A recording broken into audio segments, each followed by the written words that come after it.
شبہ پشاور کی 10ویں نشست کا آغاز ہوتا ہے۔ شب یکشنبہ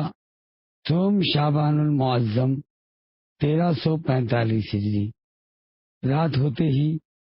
مولوی صاحبان کافی بڑے مجمع کے ہمراہ تشریف لائے۔ عید ولادت امام حسین کی شب تھی، لہذا شربت اور شیرنی وغیرہ کی تقسیم ہوئی۔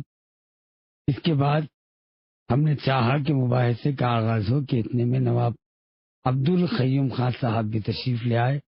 اور معمولی صاحب سلامت اور شربت و شیرنی کے بعد نواب صاحب نے فرمایا: السلام علیکم قبلہ۔ قبلہ صاحب، میں اپنی جسارت کے لیے معافی چاہتا ہوں، لیکن ایک ایسا مسئلہ پیش آ گیا ہے کہ اس پر سوال اور گفتگو بہت ضروری ہے۔ اگر اجازت ہو تو جلسے کی کارروائی اور مذاکرات شروع ہونے سے پہلے اپنا مطلب عرض کروں۔ ضرور ضرور فرمائیے نواب صاحب، میں سننے کے لیے بسر و چشم حاضر ہوں۔ جی تو قبلہ صاحب، آج کی صبح کو کچھ لوگ غریب خانے پر اکٹھا تھے اور سب جناب عالی کا ذکر خیر کر رہے تھے کہ گزشتہ راتوں میں آپ مباحثے کی تفصیل کے متعلق اخبارات اور رسائل پڑھے جا رہے تھے اور ہم لوگ طرفین کے بیانات پر بحث کر رہے تھے کہ اتنے میں میرے ایک بندہ زادے عبدالعزیز نے، جو اسلامیہ کالج میں تعلیم حاصل کر رہا ہے، اس سے کہا کہ چند روز ہوئے درجے میں درس دیتے ہوئے ہمارے استاد معظم نے اپنی تقریر میں ایک موقع پر کہا کہ مدینہ منورہ میں خلیفہ ثانی عمر ابن خطاب رضی اللہ عنہ اور صدر اسلام کے سب سے بڑے فقیہوں میں سے تھے۔ آپ کو قرآن کے آیات و مطالب اسلام کے علمی و فقہی مسائل پر پورا عبور حاصل تھا، اور علی ابن ابی طالب کرم اللہ وجہ، عبداللہ ابن مسعود، عبداللہ ابن عباس اور اکرمہ اور زید ابن ثابت وغیرہ رضی اللہ عنہم جیسے فقہاء کے درمیان خلیفہ عمر رضی اللہ عنہ سب سے زیادہ فقیہ و ممتاز تھے، یہاں تک کہ علی ابن ابی طالب کرم اللہ وجہ، جو علمی مسائل و فقہی مباحث میں سارے صحابہ سے آگے تھے، وہ بھی جب فقہی مشکلات اور حقوق مسلمین میں مجبور پڑتے تھے تو خلیفہ ثانی عمر کی طرف رجوع کرتے تھے اور ان کی یہ ذہانت اور علم و دانش کا سہارا لیتے تھے، اور خلیفہ بھی علی کے علمی مشکلات و فقہی مسائل کو حل کر دیا کرتے تھے۔ اس پر اور سب نے بھی تصدیق کی کہ بات بالکل صحیح ہے، کیونکہ ہمارے علماء نے بیان کیا ہے کہ خلیفہ عمر مراتب علم و فضل میں یکتائے زمانہ تھے۔ مجھ کو چونکہ دینی معاملات اور تاریخی حالات سے پوری واقفیت نہیں تھی، لہذا سکونت اختیار کی۔ بالآخر اپنے احباب اور بالخصوص بندہ زادے سے وعدہ کیا کہ آج رات کو مناظرہ شروع ہونے سے پہلے میں یہ مسئلہ آپ کی خدمت عالیہ میں پیش کروں گا قبلہ۔ چونکہ فریقین کے علماء موجود ہیں، لہذا اس اہم مطلب کا کوئی نتیجہ ضرور نکلے گا، جس سے ہم کو صحابہ کے علمی مدارس کا پتہ چل جائے گا۔ چنانچہ جسارت کرتے ہوئے گزارش ہے کہ آپ اس بات کی اچھائی یا برائی کو زیر بحث لائیں تاکہ عام لوگ اس سے فائدہ اٹھا سکیں اور ہم ہر ایک صحابی کے علمی معیار کی جانچ کر کے فیصلہ کر سکیں کہ صحابہ میں سے کس کو علمی فوقیت حاصل تھی۔ بندہ زاد اور احباب بھی نتیجہ معلوم کرنے کے لیے حاضر ہیں۔ ہم کو مستفید فرمائیے، عین نوازش ہوگی قبلہ و کعبہ، تاکہ بالخصوص بندہ زادہ اگر متزلزل ہو تو ثابت قدم ہو جائے۔ نواب صاحب کے اس بیان کو سن کر قبلہ نے جناب یوسف علی شاہ کی طرف، جو ایک محترم شیعہ فاضل اور اسی کالج میں تاریخ، جغرافیہ اور انگریزی زبان کے مدرس تھے، رخ کر کے پوچھا کہ کیا یہی بات ہے؟ انہوں نے فرمایا مجھ کو نہیں معلوم کون معلم تھا، اس نے کیا تقریر۔ ایسا کہنے والا چاہے جو بھی ہو، اس کے اوپر سخت تعجب ہے کہ اس نے یہ بات کہاں سے پیدا کر لی۔ عوام کی بات چیت میں تو خیر افراد و تقریر کثرت سے ہوتی ہے، لیکن ایک مسلم کی گفتگو، ایک معلم کی گفتگو کو علم و منطق کے مطابق ہونا چاہیے۔ یہ بے علم اور لفاظ معلم جو شخص بھی رہا ہو، اس نے ایسا دعویٰ کیا ہے جو آپ کے علماء میں کسی نے نہیں کیا، بلکہ ابن حزم، ظاہری وغیرہ کے ایسے کسی متعصب نے اگر ایسا خیال ظاہر بھی کیا تو آپ کے علماء نے اس کو جھٹلایا۔ اس کے علاوہ یہ تعریف یعنی جس پر خود ممدوح بھی راضی نہیں ہے، کیونکہ خود خلیفہ عمر نے بھی ہرگز اس کا دعویٰ نہیں کیا،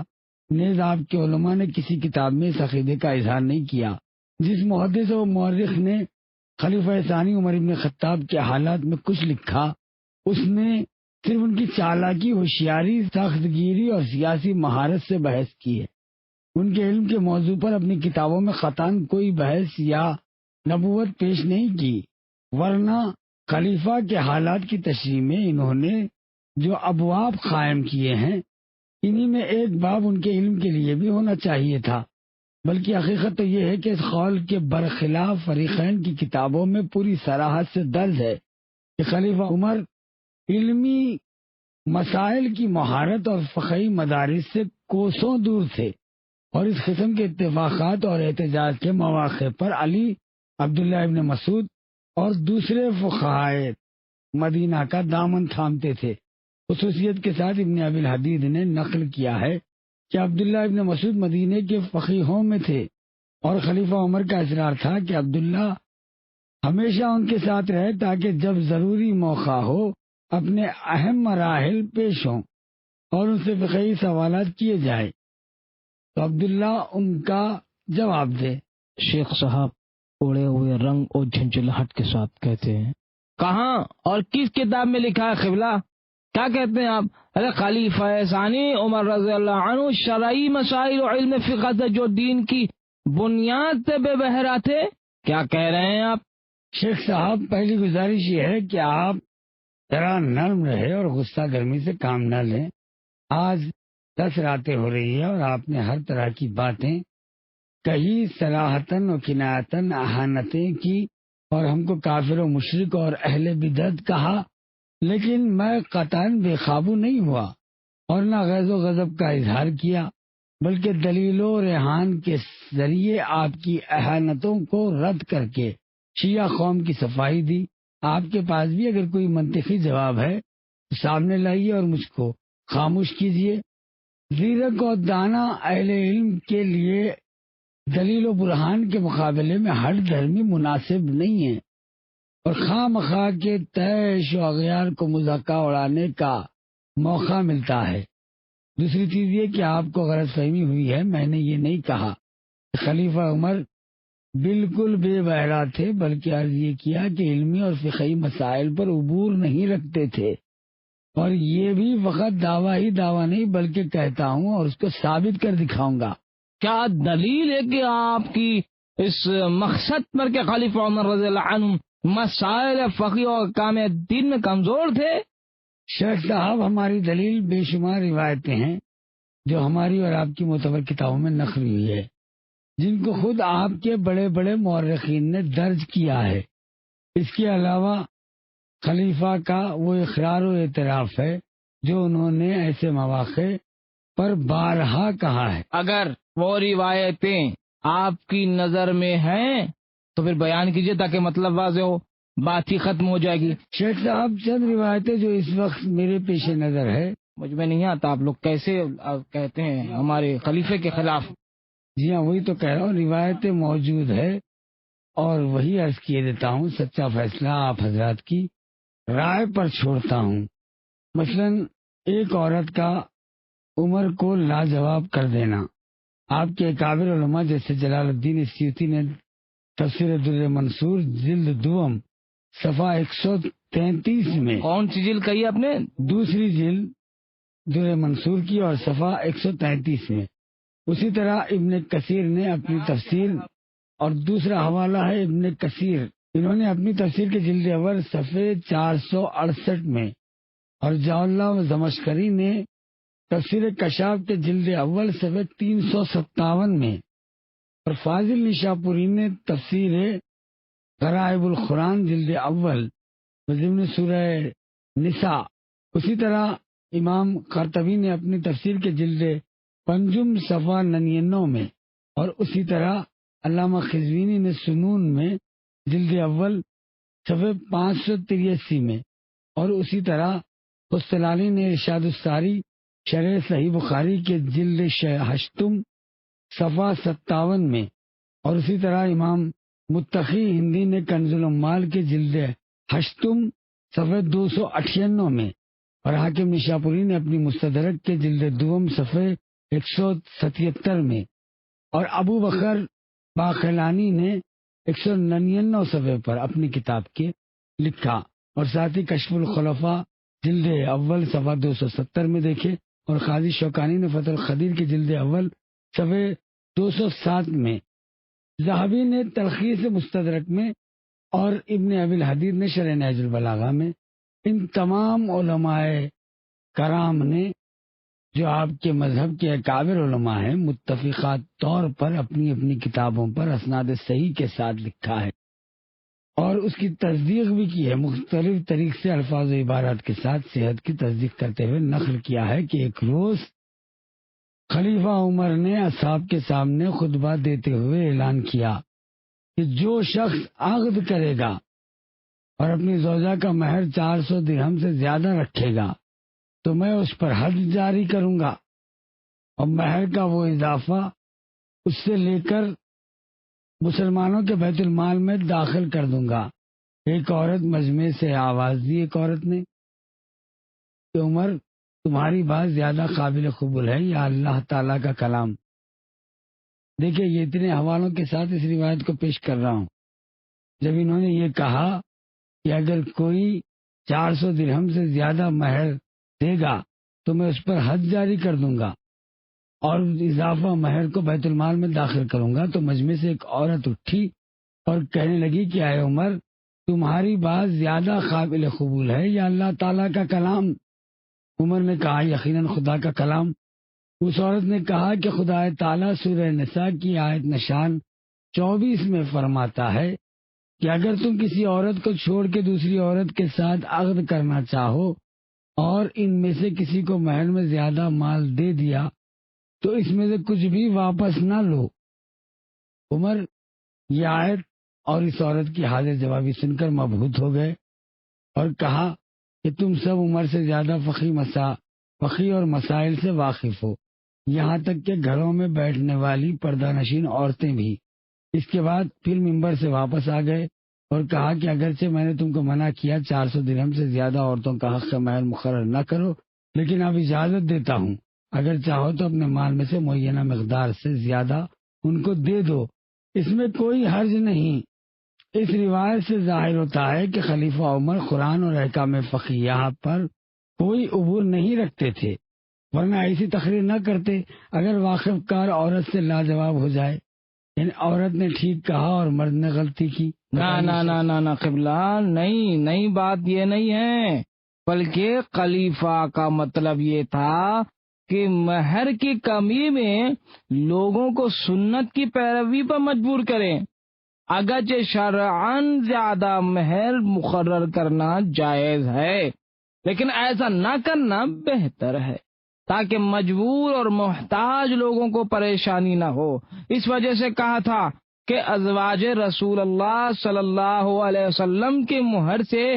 زیادہ اپنی عورتوں کا مہر مقرر نہ کرنا چاہیے. شیخ صاحب یہ ایک ایسا ناقابل قبول عذر ہے جو خود آپ کے خلیفہ کے پیش نظر بھی نہیں تھا، ورنہ اپنی عاجزی اور غلطی کا اقرار نہ کرتے اور یا یہ نہ کہتے کہ تم سب عمر سے زیادہ فقیہ اور واقف کار ہو، یہاں تک کہ گھروں میں بیٹھنے والی عورتیں بھی، بلکہ اس عورت کے جواب میں یہی بات کہہ دیتے جو آپ نے کہی. اس کے علاوہ ہر صاحب عقل جانتا ہے کہ سنتی امر کے لیے فعل حرام کا ارتکاب نہیں کیا جا سکتا، اور ظاہر ہے کہ عورت کے اس مخصوص مال جس کو وہ حکم قرآن اپنے مہر کے عنوان سے مالک ہو چھین کر بیت المال میں داخل کر دیں، یہ شرعاً جائز نہیں ہے. ان تمام چیزوں سے قطع نظر کسی شخص پر ایسے عمل کے لیے جس میں اس نے کوئی جرم گناہ نہ کیا ہو حد جاری کرنا فقہ اسلامی کی روح سے قطعاً جائز نہیں ہے۔ حد و تعزیرات کے باب میں میری نظر سے تو کوئی ایسا مسئلہ نہیں گزرا، اگر آپ جانتے ہو تو بتا دیجئے۔ اگر باب حدود میں کوئی ایسی حد موجود ہے آپ کو تصدیق کرنا چاہیے۔ معلم کا یہ دعویٰ غلط اور بیجا تھا۔ اتفاق سے خلیفہ کی عادت ہی کچھ ایسی تھی کہ ان کو ہر موقع پر تاؤ آ جاتا تھا اور دوسرے شخص کو مرعوب کرنے کے لیے غصہ دکھا کر کہتے تھے کہ میں حد جاری کر دوں گا۔ چنانچہ احمد ابن حنبل نے اپنی مسند میں اور حمیدی نے جمع بین الصحیحین میں، اسی طرح امام طبری نے اپنی تاریخ میں، اور آپ کے دوسرے علماء نے نقل کیا کہ جب رسول اللہ صلی اللہ علیہ وسلم نے دنیا سے رحلت فرمائی تو عمر و ابو بکر کے پاس آئے اور کہا مجھ کو خوف ہے کہ کہیں ایسا نہ ہو محمد مرے نہ ہو بلکہ ہیلا کیا، یعنی اپنے کو مردہ بنا لیا تاکہ اپنے دوست و دشمن کو پہچان لے، یا حضرت موسیٰ کی طرح غائب ہو گئے ہو اور واپس آ کر جس نے ان کی مخالفت کی ہو نافرمان بن گیا ہو اس کو سزا دیں۔ پس جو شخص یہ کہے گا کہ رسول اللہ مر گئے ہیں تو میں اس پر حد جاری کروں گا۔ ابو بکر نے جب یہ باتیں سنی تو ان کے دل میں بھی شک پیدا ہوا۔ اس طرح کی گفتگو سے لوگوں میں ایک اضطراب پھیل گیا، آپس میں اختلاف ہونے لگا۔ جب اس کی خبر علی علیہ السلام کو پہنچی تو آپ نے فرمایا، فوراً مجمع کے سامنے تشریف لائے اور فرمایا کہ اے قوم، تم لوگوں نے یہ کیا جاہلانہ شور و غل برپا کر رکھا ہے؟ کیا تم اس آیت شریفہ کو بھول گئے ہو کہ خداوند عالم نے رسول کی زندگی ہی میں آپ سے کہہ دیا یقیناً تم کو موت آئے گی اور تمہاری امت والے بھی مریں گے۔ پپا حکم آیت رسول خدا نے دنیا سے رحلت فرمائی۔ حضرت علی علیہ السلام کا یہ استدلال امت کی سمجھ میں آیا، لوگوں نے حضرت کی موت پر یقین کر لیا۔ عمر نے کہا کہ گویا میں نے یہ آیت کبھی سنی ہی نہ تھی۔ ابن اسیر جزری نے کامل میں اور نہایا میں، اور زمخشری نے اساس البلاغہ میں، اور شہرستانی نے الملل والنحل کے مقدمہ چہلم میں، اور آپ کے دوسرے متعدد علماء نے لکھا ہے کہ جس وقت عمر چیخ رہے تھے کہ پیغمبر ہرگز نہیں مرے تو ابو بکر ان کے پاس پہنچے اور کہا کیا خداوند عالم یہ نہیں فرماتا کہ انکا میتون و انہم میتون؟ یہ بھی فرمایا ہے کہ اے گروہ پیغمبر اپنی موت سے مر جائیں یا قتل کر دیے جائیں تو کیا تم پھر اپنے پچھلے کفر و جاہلیت کی طرف پلٹ جاؤ گے؟ تو اس وقت عمر خاموش ہوئے اور کہا کہ گویا میں نے یہ آیت خطاً سنی ہی نہیں، اب مجھ کو یقین آ گیا ہے کہ پیغمبر نے وفات پائی۔ اب آپ خدا کے لیے سچ بتائیے، کیا اس متعصب معلم نے بغیر علم کے بیجا غلط دعویٰ نہیں کیا؟ اب آپ بتائیں شیخ صاحب۔ اسی طرح 5 اشخاص کی سنگساری کا حکم دے دیا اور حضرت علی نے ان کی تنبیہ کی۔ من جملہ اور دلائل کے ایک یہ بھی ہے، جیسا کہ حمیدی جمع بین الصحیحین میں نقل کرتے ہیں کہ خلافت عمر کے زمانے میں 5 اشخاص زنا کے جرم میں گرفتار کر کے آئے، خلیفہ کے سامنے لائے گئے اور اس کا ثبوت بھی گزر گیا کہ ان 5 نے فلاں فلاں عورت کے ساتھ زنا کی ہے، تو عمر نے فوراً ان کو سنسار کرنے کا حکم دے دیا۔ اسی وقت حضرت علی علیہ السلام مسجد میں داخل ہوئے اور اس حکم سے مطلع ہو کر عمر سے فرمایا کہ اس مقام پر خدا کا حکم تمہارے حکم کے خلاف ہے۔ عمر نے کہا یہ علی زنا ثابت ہے اور ثبوت زنا کے بعد سنگساری کا حکم ہے۔ حضرت نے فرمایا کہ زنا کے متعلق مختلف صورتوں میں الگ الگ احکام ہے، چنانچہ اس موقع پر بھی حکم میں اختلاف ہے۔ عمر نے کہا جو خدا و رسول کا حکم ہو بیان کیجیے، کیونکہ میں رسول خدا سے بارہا سن چکا ہوں۔ اور حضرت نے فرمایا غور سے سنے شیخ صاحب، آپ کے خلیفہ عمر ابن خطاب کہتے ہیں حضرت علی سے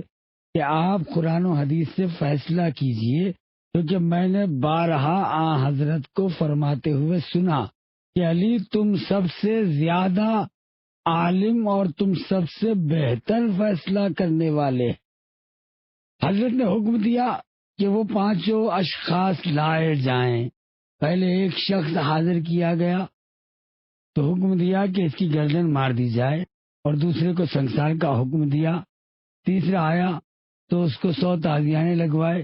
چوتھے کو نصف حد یعنی 50 تازیانے، اور پانچویں کو حد تعزیر یعنی 25 تازیانے مارنے کا حکم صادر فرمایا۔ عمر متعجب اور متحیر ہوئے اور کہا، یہ فیصلہ آپ نے کیسے کیا؟ حضرت نے فرمایا،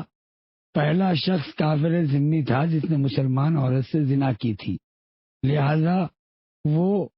ذمہ اسلام سے خارج ہو گیا تھا اور اس کے لیے گردن مارنے کا حکم تھا۔ دوسرا شخص شادی شدہ تھا، اس وجہ سے سنسار کیا گیا۔ تیسرا شخص مجرد تھا، پس اس کے لیے 100 تازیانوں کی حد جاری کی گئی۔ چوتھا شخص غلام تھا جس کی حد آزاد کی نصف یعنی 50 تازیانے ہیں، اور پانچواں شخص اہلا اور کم عقل تھا، اس صلب سے صرف اس کو تعزیر دی گئی یعنی 25 تازیانے مارے گئے۔ پس عمر نے کہا کہ اگر علی نہ ہوتے تو عمر ہلاک ہو جاتا، میں زندہ نہ رہوں اس امت کے اندر جس میں آپ نہ ہو اے ابو الحسن۔ یہ ان کے فقرے ہیں۔ اسی طرح حاملہ عورت کی سنساری کا حکم اور حضرت علی کی ممانعت۔ شیخ محمد کنجی شافعی کفایت الطالب فی مناقب امیر المومنین علی ابن ابی طالب میں لکھتے ہیں، اور امام احمد ابن حنبل میں اپنی مسند میں، اور بخاری اپنی صحیح میں، اور حمیدی جمع بین الصحیحین میں، اور سلیمان بلخی نے ینابی المعدد کے صفحے 75 میں، اور مناقب خوارزمی سے امام فخر الدین رازی اربعین کے صفحے 466 میں، اور محب الدین طبری ریاض النظرہ جلد دوم صفحہ 196 میں، اور خطیب خوارزمی مناقب کے صفحے 48 میں، اور محمد ابن طلحہ شافعی نے مطالب السیول کے صفحے 13 میں، ان سب نے متفقہ طور پر لکھا ہے کہ عمر ابن خطاب کے سامنے ایک حاملہ عورت لائی گئی۔ پوچھنے پر اس نے زناکاری کا اقرار کیا تو انہوں نے سنسار کرنے کا حکم دیا۔ پس حضرت علی علیہ السلام نے عمر سے فرمایا، تمہارا حکم اس عورت کے اوپر تو نافذ ہے، لیکن جو بچہ اس کے شکم کے اندر ہے اس کے اوپر تم کو کوئی اختیار نہیں ہے، کیونکہ وہ بے گناہ ہے، اس کا قتل جائز نہیں ہے۔ اس پر انہوں نے اس عورت کو چھوڑ دیا اور کہا، عورتیں علی جیسا انسان پیدا کرنے سے عاجز ہے، اگر علی نہ ہوتے تو عمر ہلاک ہو جاتا۔ پھر کہا، خداوندہ مجھ کو کسی ایسی پیچیدہ اور مشکل امر کے لیے باقی نہ رکھ جس کو حل کرنے کے لیے علی موجود نہ ہو۔ اسی طرح مجنون عورت کی سنگباری کا حکم اور حضرت علی کی روک تھام۔ دیکھیے، یہ ساری آپ کی معتبر کتابوں کے ذریعے یہ روایتیں پیش کر رہا ہوں۔ امام احمد ابن حنبل اپنی مسند میں، اور امام الحرم عبداللہ شافعی نے ذخائر العقبہ کے صفحے 81 میں، اسی طرح سلیمان بلخی نے ینابی المعدد کے صفحے 75 پہ، اور حسن بصری سے ابن حجر نے فتح الباری کے جلد 12 صفحہ 101 میں، اور سنن ابو داؤد جلد 2 صفحہ 227 میں، اور ابن جوزی نے تذکرہ خاص الامہ کے صفحے 88 میں، اور ابن ماجہ نے سنون جلد 2 صفحہ 227، اور اسی طرح خسلانی نے ارشاد الساری جلد 2 صفحہ 9، اور امام بیہقی نے اپنی سنون کے جلد 8 صفحہ 164 میں، اور محب الدین طبری نے ریاض النظرہ کے صفحے 196 میں، اور بخاری نے اپنی صحیح کے باب لا یرجم المجنون والمجنونات۔ غرض یہ کہ آپ کے اکثر اکابر علماء نے نقل کیا ہے کہ ایک روز ایک مجنون عورت کو خلیفہ عمر ابن خطاب کے سامنے لایا گیا جس نے زنا کیا تھا، اور اقرار زنا کے بعد خلیفہ نے اس کو سنسار کرنے کا حکم دیا۔ حضرت امیر المومنین علی ابن ابی طالب علیہ السلام وہاں موجود تھے۔ آپ نے فرمایا، تم یہ کیا کر رہے ہو؟ یعنی میں نے رسول کو یہ فرماتے ہوئے سنا کہ 3 قسم کے لوگ مرنول قلم قرار دیے گئے ہیں، سوتا ہوا شخص جب تک وہ بیدار نہ ہو، دیوانہ جب تک وہ صحت یاب نہ ہو، اور صاحب عقل نہ ہو جائے، اور بچہ جب تک وہ بالغ نہ ہو جائے۔ یہ سن کر خلیفہ نے اس عورت کو رہا کر دیا۔ ابن سمان نے اپنی کتاب المواقفہ میں اس قسم کی بہت ساری روایتیں نقل کی ہے۔ بعض کتاب میں تو خلیفہ کی غلطی اور اشتباہ کے تقریباً 100 مقامات درج کیے ہیں، لیکن جلسے کا وقت اس سے زیادہ پیش کرنے کی اجازت نہیں دیتا۔ میرا خیال ہے کہ نمونے اور اس بات کے مقصد کے لیے جتنا عرض کیا گیا ہے اس قدر کافی ہوگا۔ ممکن ہے کہ اپنے اکابر علماء کی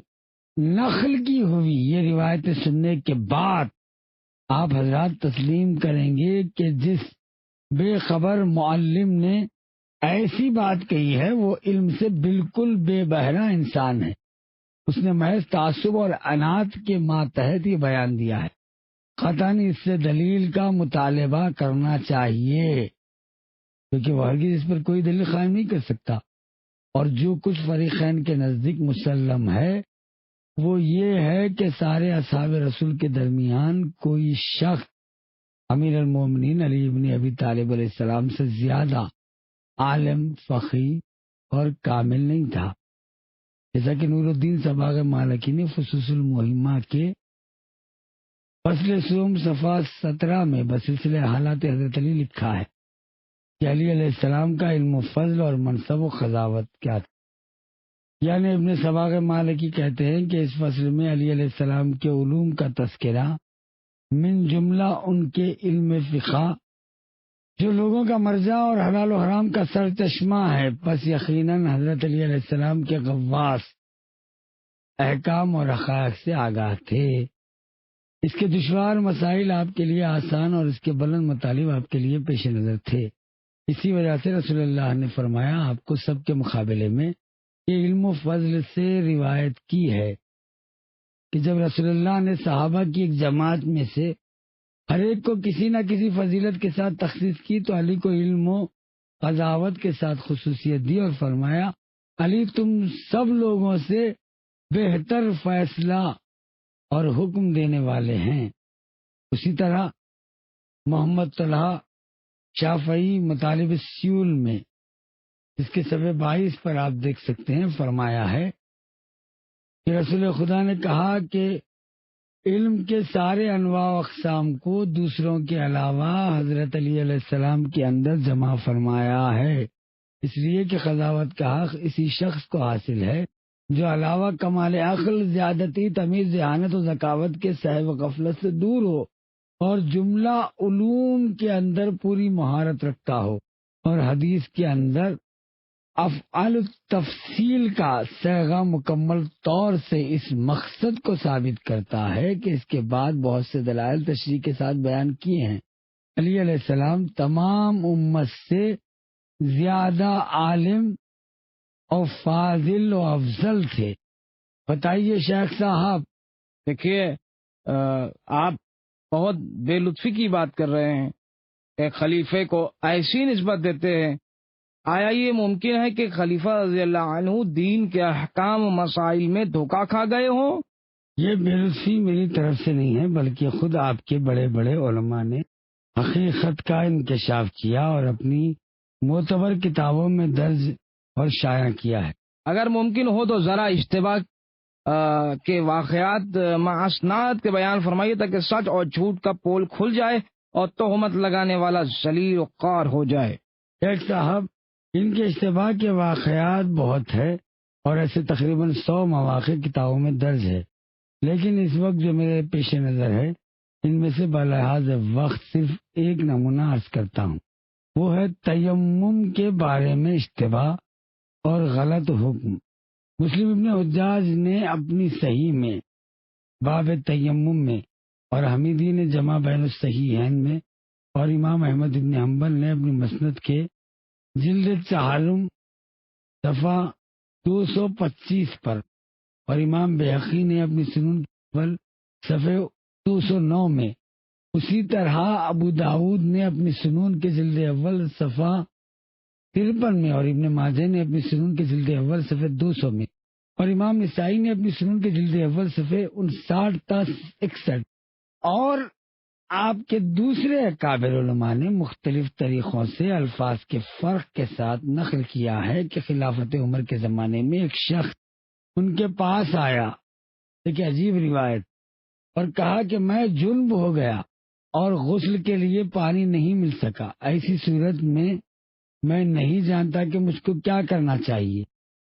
خلیفہ نے کہا کہ جب تک پانی نہ ملے غسل نہ کرو اور اس وقت تک نماز نہ پڑھو۔ صحابہ میں سے عمار بن یاسر موجود تھے، انہوں نے کہا کہ اے عمر، تم کیا بھول گئے ہو کہ اگر سفر میں اتفاق سے مجھ کو اور تم کو غسل کی ضرورت لاحق ہوئی تو چونکہ پانی نہیں تھا لہذا تم نے نماز نہیں پڑھی، لیکن میں نے سوچا کہ تیمم بدل غسل کا طریقہ یہ ہے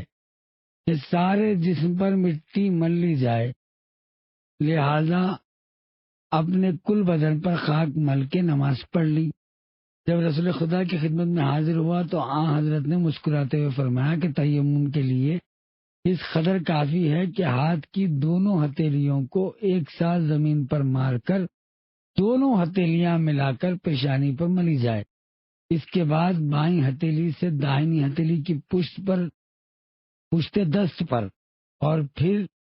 داہنی ہتھیلی سے بائیں ہاتھ کی پشت دست پر مسح کیا جائے۔ پس تم یہ کیوں کہہ رہے ہو کہ نماز نہ پڑھو؟ عمر کو کوئی جواب بن نہ پڑا۔ کہا کہ اے عمار، خدا سے ڈرو۔ عمار نے کہا کیا تم اجازت دیتے ہو کہ یہ حدیث نقل کروں؟ یعنی جاؤ، میں نے تم کو تمہاری مرضی پر چھوڑا۔ انہوں نے کہا جھنجھلا۔ اب اگر حضرات اس معتبر روایت پر جس کو آپ کے علماء نے اپنی معتبر صحاح میں نقل کیا ہر پہلو سے غور کریں تو یقیناً بے ساختہ تصدیق کریں گے کہ معلم صاحب کا یہ کہنا بالکل ہی بے جا ہے کہ خلیفہ صحابہ کے درمیان بہت بڑے فقیہ تھے۔ یہ کیونکہ ممکن ہے کہ ایک فقیہ جو شب و روز سفر و حضر میں پیغمبر کے ہمراہ رہا ہو حضرت سے سنا بھی ہو کہ پانی نہ ملنے پر کس طرح تیمم کرنا چاہیے۔ اس کے علاوہ سورہ مائدہ آیت نشان 9 میں خداوند عالم کا صریح حکم ہے، یعنی اگر پانی نہ پاؤ تو پاک مٹی پر تیمم کرو۔ وہ حکم الہی میں ترمیم کر کے ایک مسلمان آدمی سے کہے کہ اگر پانی نہیں ملا ہو تو نماز ہی نہ پڑھو، درحالی کہ قرآن مجید اس صورت میں تیمم کی تاکید کر رہا ہے۔ تو اتفاق سے تیمم کا مسئلہ مسلمانوں میں اس طرح رائج اور عام طور پر داخل عمل ہے کہ وضو اور غسل کے معنی اس سے ایک جاہل مسلمان بھی واقف، پیغمبر کا صحابی اور خلیفہ اس کے اوپر علاوہ اس کے لوگوں کو تعلیم دینے کی ذمہ داری کہ خود اپنے عمل کے لیے بھی اس کو جاننا فرض ہے۔ یہ تو میں نہیں کہوں گا کہ خلیفہ عمر نے جان بوجھ کر خلطن حکم خدا کو بدل دیا ہو، وہ دین میں خلل ڈالنا چاہتے ہیں، لیکن اتنا ضرور ممکن ہے کہ مسائل کی یادداشت میں ان کا حافظہ کمزور تھا اور احکام کو محفوظ رکھنا ان کے لیے مشکل تھا، اور یہی سبب تھا جیسا کہ آپ کے علماء نے لکھا ہے۔ یہ عبداللہ ابن مسعود جیسے فقیر صحابی سے کہا کرتے تھے کہ تم میرے ساتھ ہی رہا کرو، جب مجھ سے کوئی بات پوچھی جائے تو تم اس کا جواب دے دینا۔ اب آپ حضرات پوری توجہ کے ساتھ فیصلہ کیجئے کہ کس قدر فرق ہے ایسے آدمی سے جو اس قدر سادہ دماغ اور سطحی معلومات رکھتا ہو، مسائل کو سمجھنے اور احکام کو بیان کرنے سے قاصر ہو، اس انسان سے جو جملہ امور کے جزیات و کلیات پر مکمل عبور رکھتا ہو اور تمام علمی و عملی مسائل ہتھیلی کے مانند اس کی نگاہ کے سامنے ہو۔ سوا رسول خدا صلی اللہ علیہ وسلم کے اور کون ہو سکتا ہے جو کہ جملہ امور کے جزیات و کلیات پر پورا عبور رکھتا ہو۔ ایک صاحب رسول اکرم حضرت خاتم الانبیاء صلی اللہ علیہ وسلم کے بعد صحابہ میں سے کسی فرد کو بھی ایسا عبور حاصل نہیں تھا سوا حضرت کے بعد باب علم حضرت علی علیہ السلام کے، جن کے لیے خود پیغمبر نے فرمایا کہ علی تم سب سے زیادہ عالم ہو۔ اسی طرح تمام علوم ہتھیلی کی طرح حضرت علی کے سامنے تھے، جیسا کہ آپ کے جید عالم دین اختب الخطبہ ابو المعید موفق ابن احمد خوارزمی نے اپنی مناقب میں نقل کیا کہ ایک روز خلیفہ عمر نے تعجب کے ساتھ حضرت علی علیہ السلام سے پوچھا کہ یہ کیا بات ہے کہ آپ سے چاہے جو حکم یا مسئلہ دریافت کیا جائے آپ بلا تعامل جواب دے دیتے ہیں۔ حضرت علی نے عمر کے جواب میں ان کے سامنے اپنا دست مبارک کھول دیا اور فرمایا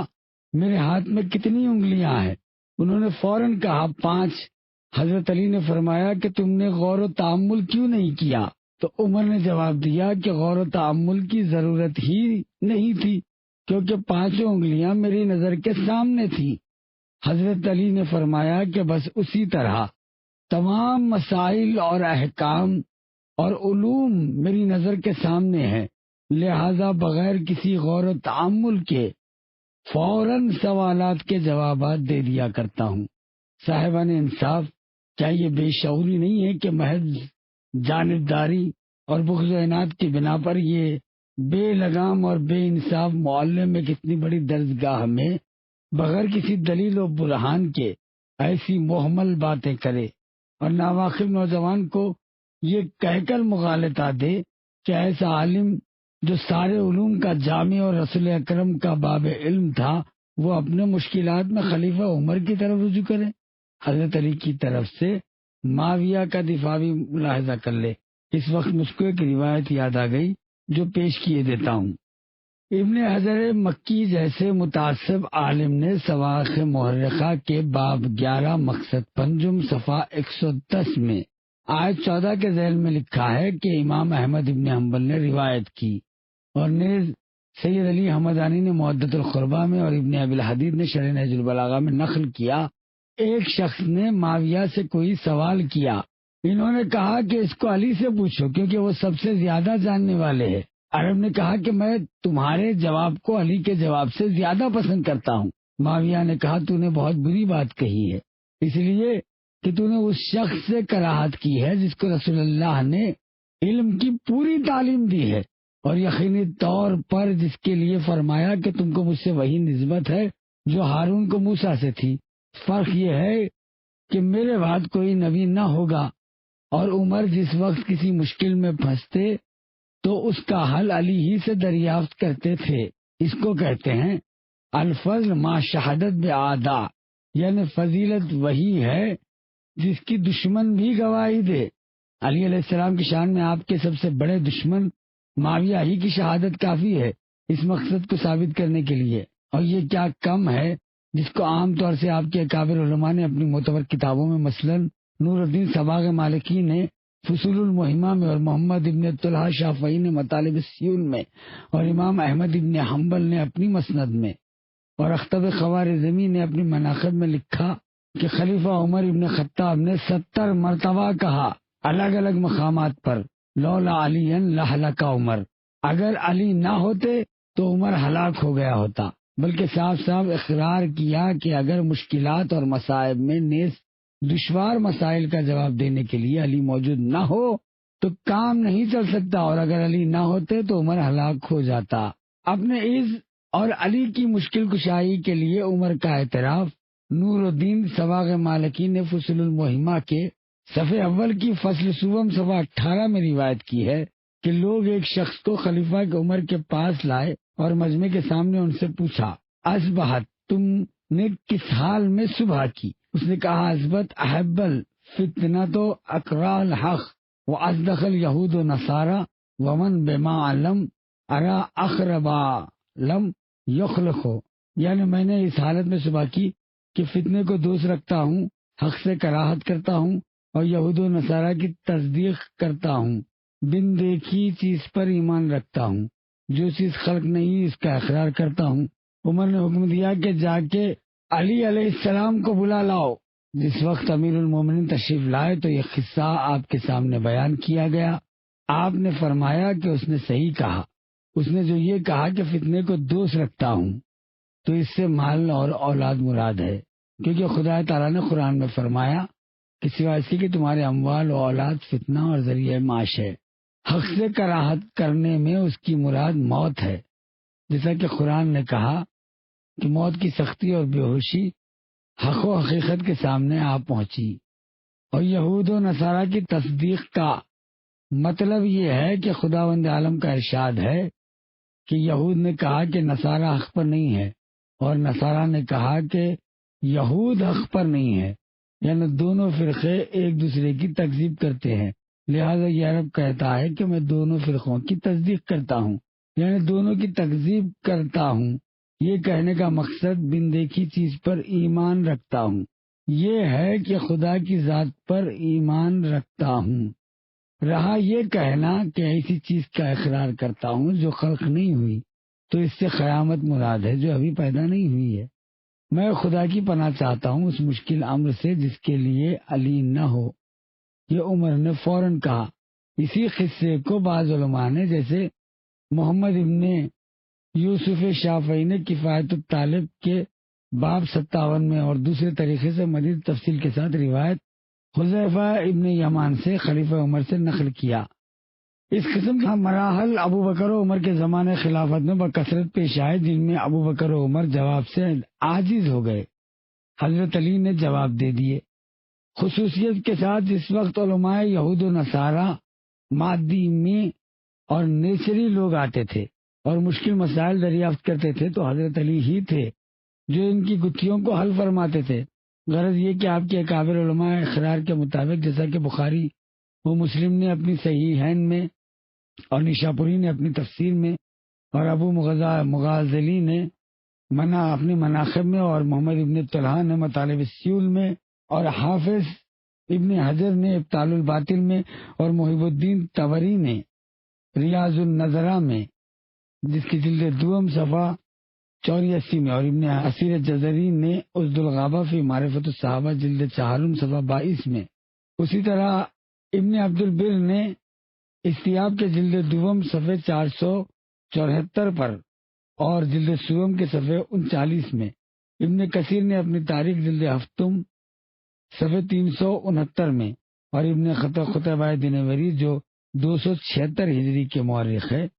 تاویل مختلف الحدیث کے صفحے 201 204 میں، اور محمد ابن یوسف شافعی نے کفایت الطالب میں اور اس کے باب 57 پر دیکھیں۔ جلال الدین سیوطی نے تاریخ الخلفاء کے صفحے 66 پر، اور سید مومن شلبخی نے نور الابصار کے صفحے 73 میں، اور نور الدین علی ابن سمودی نے جواہر الاقدین میں، اور اسی طرح احمد آفندی نے ہدایت المرتاب کے صفحے 146 میں اور 152 میں، اور محمد ابن علی سبیان نے اسحاق الراغبین کے صفحے 52 پر، اور یوسف ابن سبت ابن جوزی نے تذکر خاص العلماء کے صفحے 87 پہ، اور ابن ابی الحدید کے شرح نہج البلاغہ کے جلد اول صفحے 6 پہ، اور مولوی علی خوشنی نے شرح تجرید کے صفحے 407 میں، اور علامہ خوارزمی نے اپنے مناقب کے صفحے 48 اور 60 میں، حتیٰ کہ ابن حجر مکی جیسے متعصب عالم دین نے سوائق محرقہ کے صفحے 78 میں، اور ابن حجر اسقلانی نے سابع جلد دوم صفحے 509 پر، اور علامہ ابن قیم جوزی نے ترخ الحکمیہ کے صفحے 47 اور 53 میں ایسے بہت سے واقعات نقل کیے ہیں کہ خلیفہ عمر نے مشکل مراحل میں مسائل میں بالخصوص بادشاہ روم کے سخت اور دشوار حالات میں امیر المومنین علیہ السلام کی طرف رجوع کیا، یہاں تک کہ یہ بات تقریباً تواتر کو پہنچ گئی کہ خلیفہ ثانی عمر ابن خطاب نے ایسے متعدد مواقع پر جبکہ علی علیہ السلام نے مشکلات کو حل کیا ہے اور ان کے جوابات دیے تو بار بار کبھی کہا کہ میں خدا سے پناہ مانگتا ہوں اس دشواری میں جس میں ابو الحسن علی علیہ السلام موجود نہ ہو۔ کبھی کہتے تھے کہ اگر علی نہ ہوتے تو قریب تھا کہ عمر ہلاک ہو جاتا۔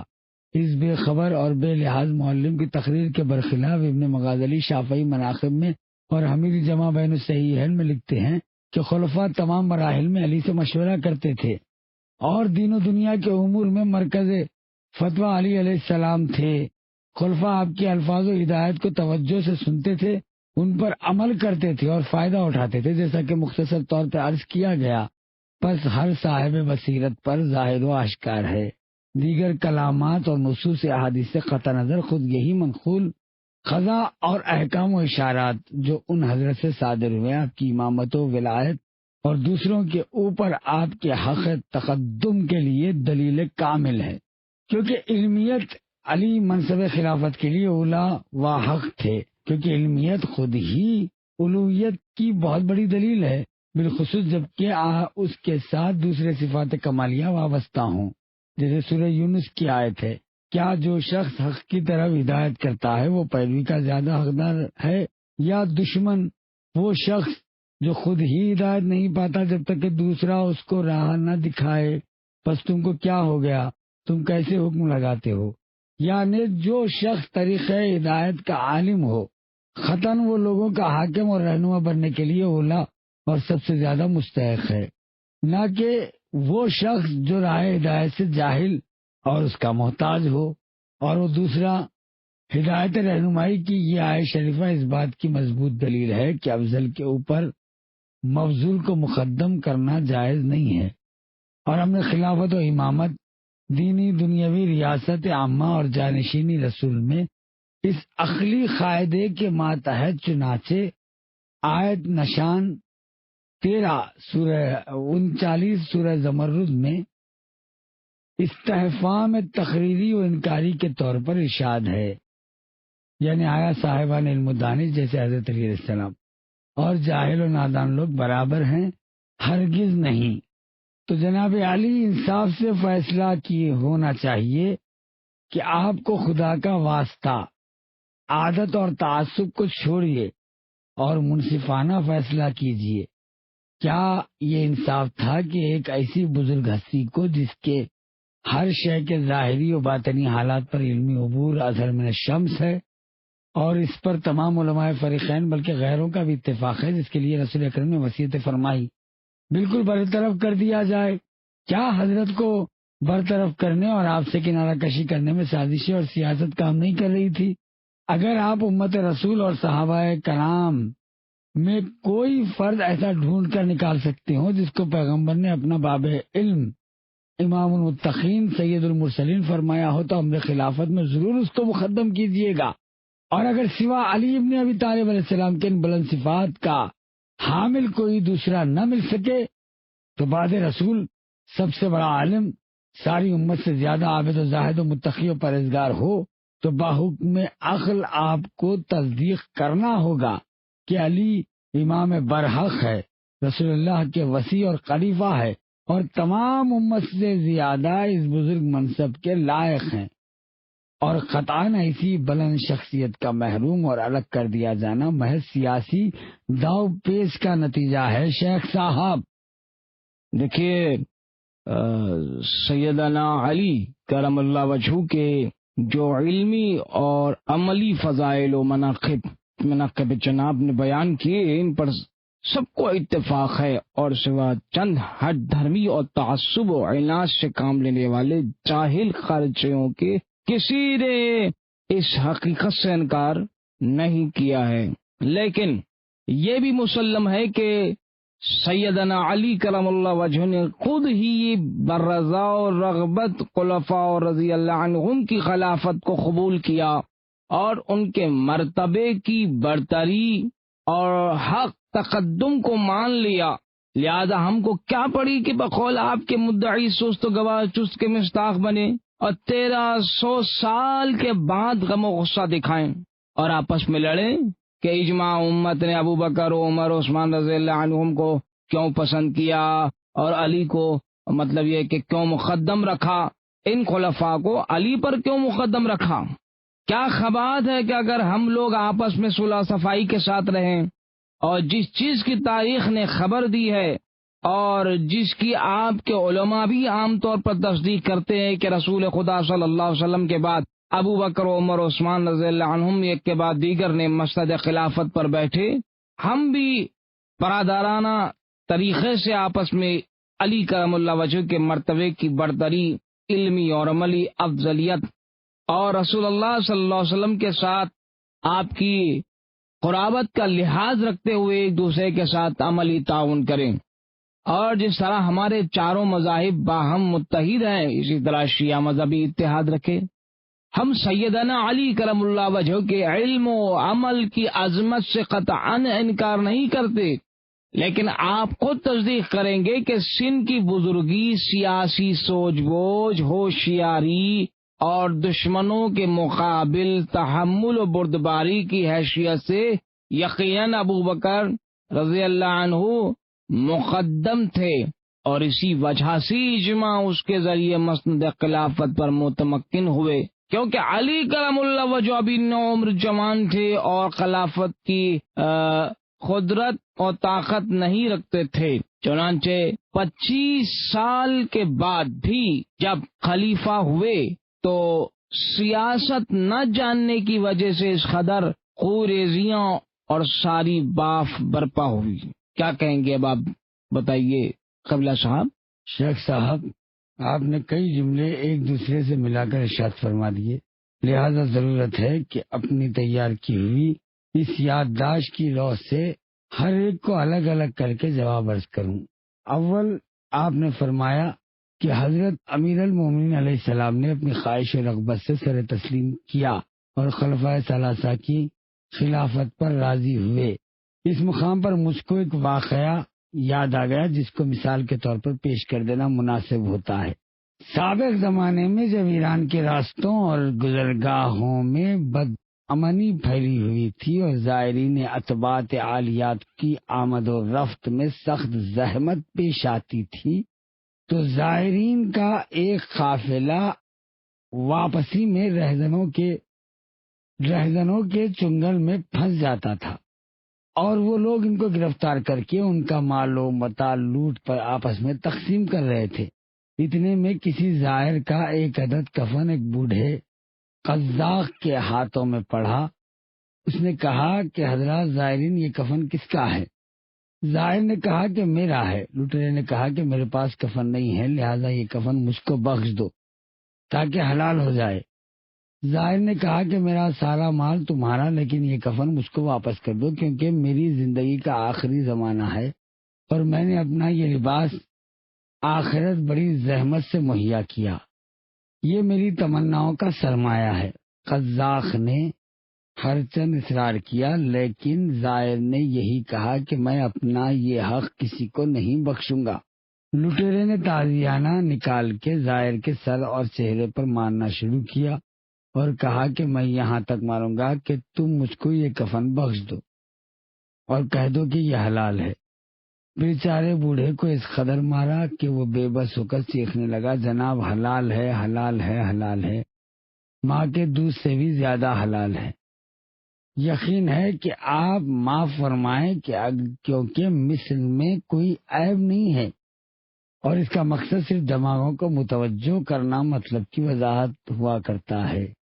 آپ حضرات گویا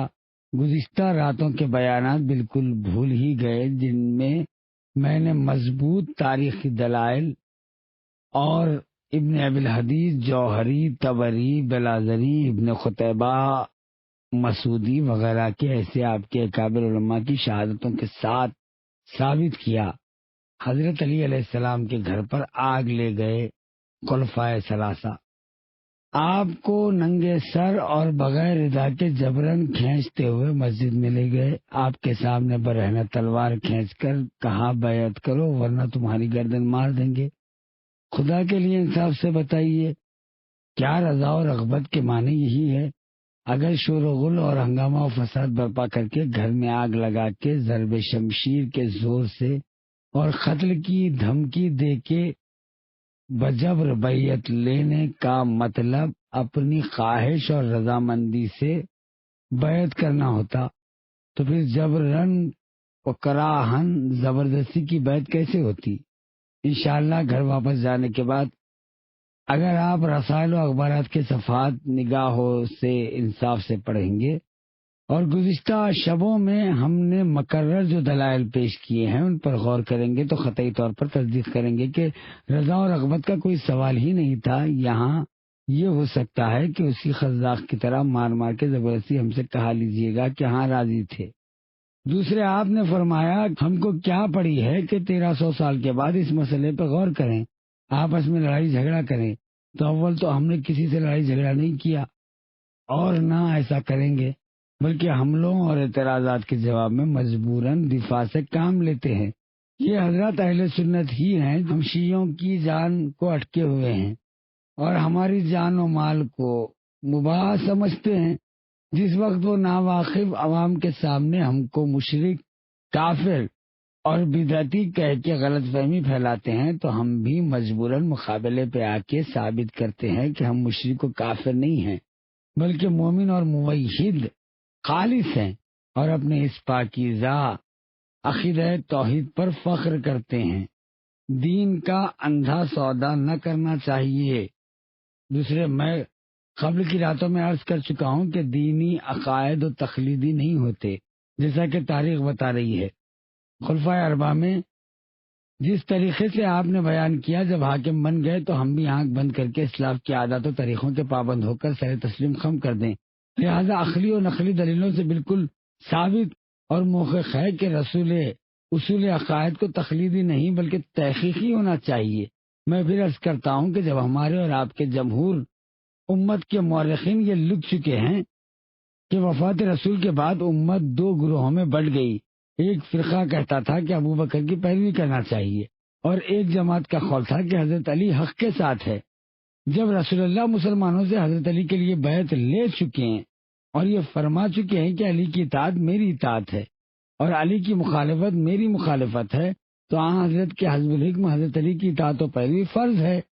اور آپ کی ہر فرد کا یہ فریضہ ہے کہ طریقین کی دلیلیں سنیں اور جانچ پڑتال کریں، اس کے بعد جو طریقہ حق نظر آئے اس کی پیروی کرے۔ یقیناً برحق طریقہ وہی ہے جس پر عقلی، نقلی، منطقی دلائل قائم ہو۔ میں نے اپنا مذہب تحقیق کے ذریعے قبول کیا ہے۔ آپ سمجھ رہے ہیں کہ میں نے اپنے اسلاف و آبا و اجداد کی تقلید میں شیعہ مذہب کو اندھا دھند محض عادتاً قبول کر رہا ہوں، لیکن خدا کی قسم ایسا نہیں ہے، بلکہ جب میں نے عقل و تمیز حاصل کی تو برابر رائے حق کی جستجو میں رہا۔ پہلے ذات وحدہ لا شریک کی معرفت میں غور و خوض کرتا ہوا اور مادیین اور دوسرے فرقوں کے عقائد کا مطالعہ کیا، یہاں تک کہ بحمد اللہ خالص توحید کے عقیدے پہ قائم ہوا۔ پھر انبیاء کی رسالتوں اور دیگر بانیان مذاہب کی تبلیغ کے طریقوں کا جائزہ لیا، ان کی کتابوں کا مطالعہ کیا، علاوہ ہر قوم کے علماء سے مناظرے اور مباحثے کیے، کافی تحقیقات کی، یہاں تک کہ بالآخر مجھ پر مقدس دین اسلام کی حقانیت ثابت ہو گئی، اور میں نے اپنے جد امجد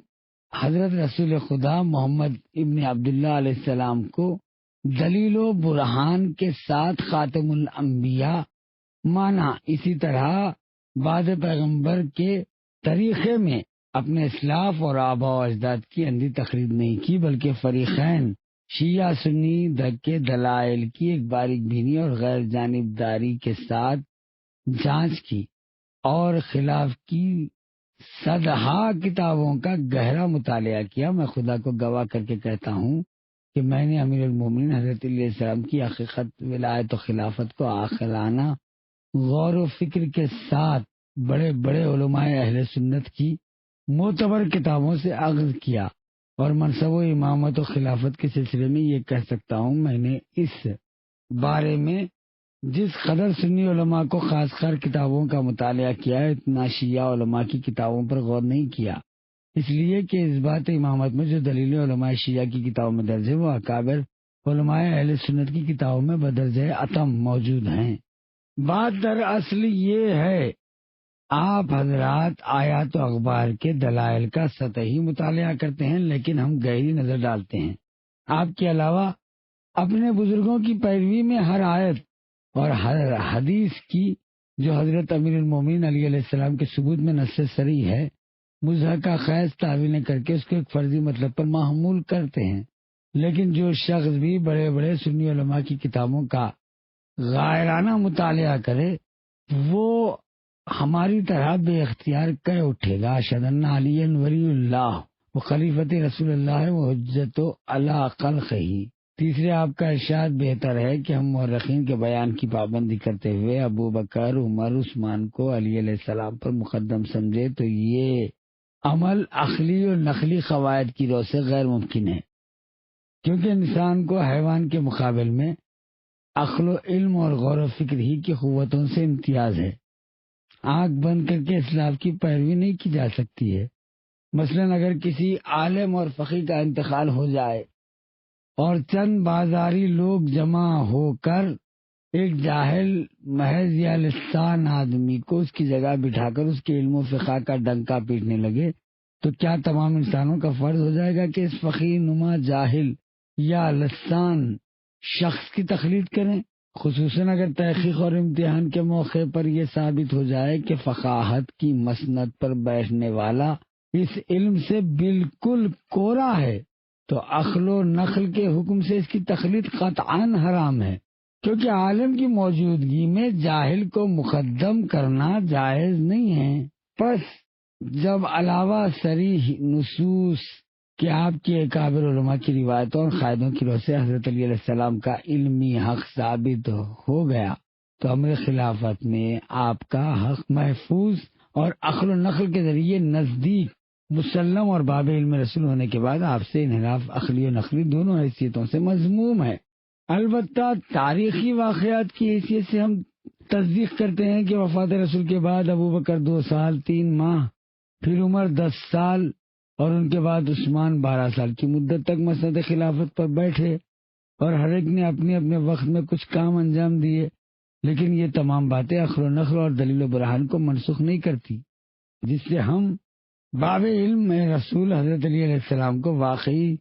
حقیقتی طور پر ان سے مؤخر سمجھ لیں، کیونکہ اکابر علماء جیسے شیخ سلیمان خندوزی نے ینابی المعدد کے صفحے 112 میں سورہ والصافات کی آیت نشان 24 کے ضمن میں، یعنی ان لوگوں کو ٹھہراؤ کیونکہ یقیناً ان سے باز پرس کی جائے گی، تو ذہن میں فردوس دلیمی، ابو نعیم اصفہانی، محمد ابن اسحاق مطلبی، صاحب کتاب مغازی و حاکم نشاپوری، ہمونی، خطیب خوارزمی اور مغازلی جیسے، جن میں بعض نے ابن عباس سے اور بعض نے ابو سعید خدری سے اور بعض نے ابن مسعود سے، ان سب نے رسول اکرم سے نقل کیا ہے، یعنی ان لوگوں سے ولایت علی علیہ السلام کا سوال کیا گیا۔ نیز سبت ابن جوزی نے تذکرہ قاص الامہ کے صفحے 10 پر اور محمد شافعی نے کفایت الطالب اور ابن جریر سے، انہوں نے ابن عباس سے آیت کے ذیل میں روایت کی، تو اس سے حضرت علی علیہ السلام کی ولایت مراد ہے۔ پیغمبر نے فرمایا، یعنی لوگوں سے ولایت امیر المومنین علی ابن ابی طالب علیہ السلام کا سوال کیا جائے گا۔ اطاعت علی کے لیے پیغمبر کا حکم ہے جناب۔ علاوہ ان چیزوں کے خداوند عالم سورہ حشر کی آیت نشان 59 میں حکم دے رہا ہے، یعنی جو کچھ رسول اللہ نے تمہارے سپرد کیا ہے بلا تاخیر اس کو قبول کرو، اور جس چیز سے پیغمبر نے منع کیا ہے اس سے دور رہو۔ سمجھا شیخ صاحب آپ نے؟ لہذا مجبور ہیں کہ رسول خدا نے جو حکم دیا اس کی اطاعت کرے، اور ہم سب حضرت کی ہدایت کی طرف توجہ کرے۔ جیسا کہ آپ کی معتبر کتابوں میں درج ہے، ہم کو نظر آتا ہے کہ رسول اللہ نے ساری امت میں سے صرف علی علیہ السلام کو باب علم فرمایا اور آپ کی اطاعت کا حکم دیا، بلکہ آپ کی اطاعت کو اپنی اطاعت سے وابستہ کیا۔ چنانچہ امام احمد ابن حنبل نے مسند میں اور امام الحرم نے ذخائر العقبہ میں، خوارزمی نے مناقب میں، اسی طرح محمد یوسف نے کفایت الطالب میں علماء نے نقل کیا، رسول اللہ نے فرمایا کہ اے جماعت انصار، کیا میں تم کو ایسی چیز کی طرف ہدایت نہ کروں کہ اگر تم اس کو تمسک اختیار کرو تو میرے بعد ہرگز گمراہ نہ ہوں گے؟ لوگوں نے عرض کیا، ہاں فرمائیے سرکار۔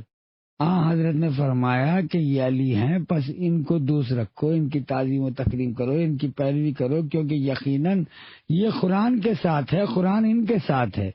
اور لازمی طور پر تم کو راہ ہدایت کی طرف لے جائیں گے، ہلاکت میں نہ پھنسائیں گے۔ اور جو کچھ میں نے تم سے کہا ہے حقیقتاً جبریل نے مجھ کو اس کی خبر دی ہے۔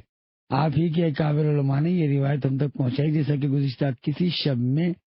اسناد کے عرض کر چکا ہوں کہ رسول اللہ نے عمار سے فرمایا کہ یعنی اگر سارے انسان ایک طرف ہو جائیں اور علی ایک طرف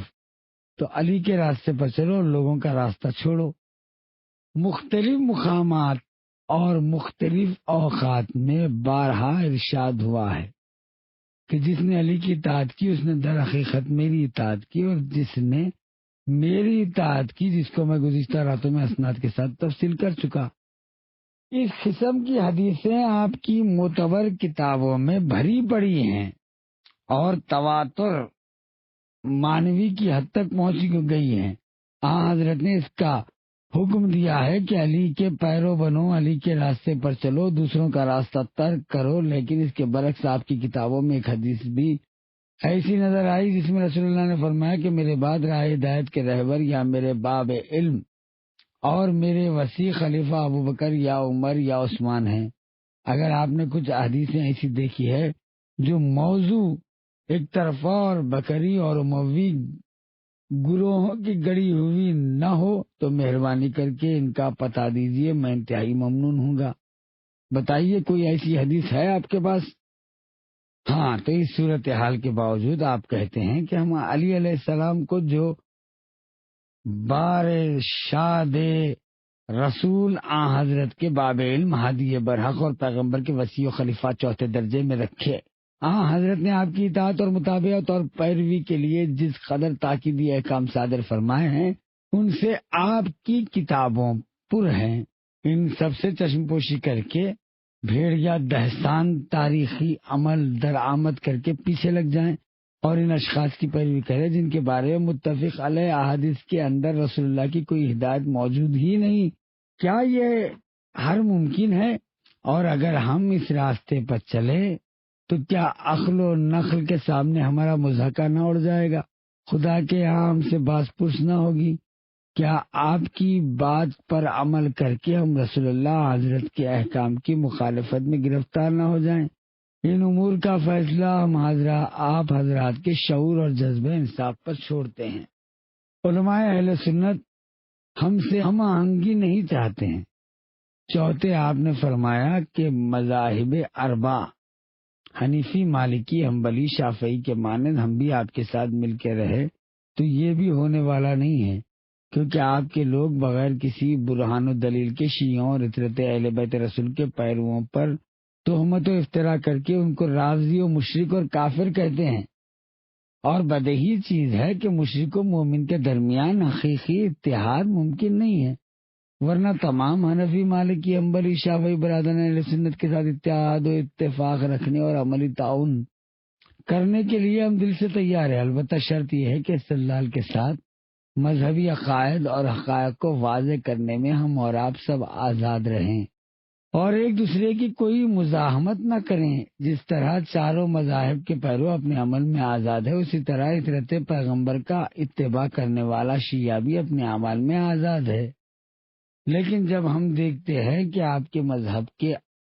مذاہب اربع کے اندر اس قدر شدید اختلاف موجود ہے کہ بعض لوگ ایک دوسرے کو کافر و فاسق تک کہتے ہیں، پھر بھی آپ ان سب کو مسلمان سمجھتے ہیں، عمل کی آزادی دیتے ہیں، لیکن بیچارے شیعوں کو مشرک اور کافر کہہ کے جماعت مسلمین سے نکال دیا، عمل و عبادت کی آزادی ان سے چھین لی۔ ایسی صورت میں اتحاد موافقت کی کیا امید ہو سکتی ہے شیخ صاحب؟